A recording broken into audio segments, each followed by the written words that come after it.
Hi everyone, I'm Michael from Kataholos and we help you to learn and to grow and to thrive. So in today's video we're looking at how to improve your commute. So let's take a moment to just talk about this. Most people spend between 10 to 15, some people up to 20 hours a week commuting to and from work. So think about that, that's a lot of time. How can we use this in a positive way to help impact our lives? So the first way is mindfulness. Taking deep breaths in and out. About 5 or 6 breaths can really help to bring your body out of the stress response, help you make you more aware, help you make you aware of what's going on and how you're feeling. You have to be careful with this one. You don't want to go into a meditative state and start doing lots of deep breathing exercises because that could be dangerous. But mindfulness, choosing to just say, forget thinking, forget what's going on, just driving my car. I'm driving my car, or however you're commuting, and I'm breathing. And just doing that. I personally start with some mindfulness. I do 6 deep breaths in and out as I drive the car. Whatever's happened before the commute's over. Whatever's going to happen next, it's not happened yet. So mindfulness, just bringing into the present moment. Really good if you've got a lot of negative thoughts going on in your head. Just stop and be mindful. Second thing is you can learn audiobooks, podcasts. It's a real good opportunity. Just spend some time learning, educating yourself. And again, I've listened to a lot of these. So a piece of advice, something you're interested in. Not something you think you should be listening to or something that would be helpful to listen to, something you're actually interested in. I'd recommend the Jim Kwik Podcast, he's fantastic for training your brain, and The Entrepreneur Revolution for those of you in business by Daniel Priestley. So just learn something, why not? Third one is you can make phone calls. Now if this is a business call, then you can be working on establishing relationships with clients or with employees or all sorts of people.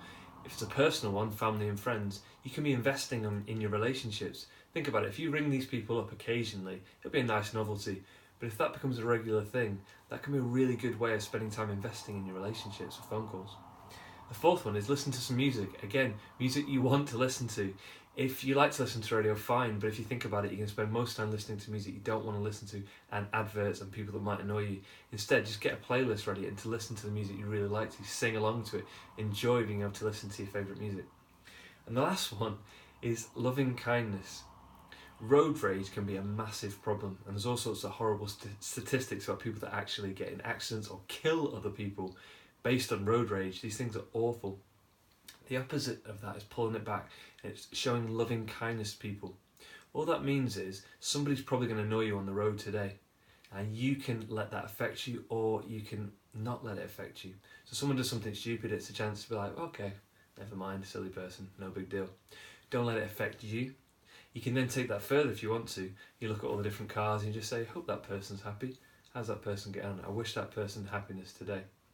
I found for this it's been really helpful for me personally, because if somebody does something that annoys you in the car, the tendency is to react.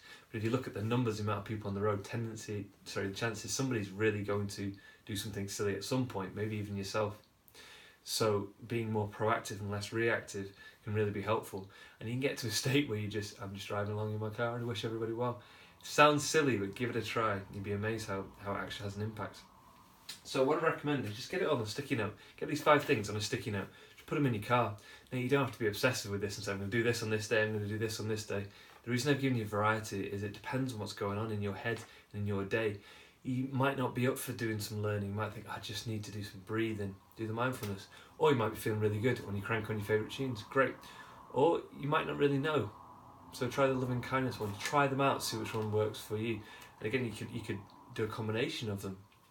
Variety is really important with this. So thanks for watching. I hope you found it helpful. Please comment below. I'd love to hear what you think. 5 ways to improve your commute.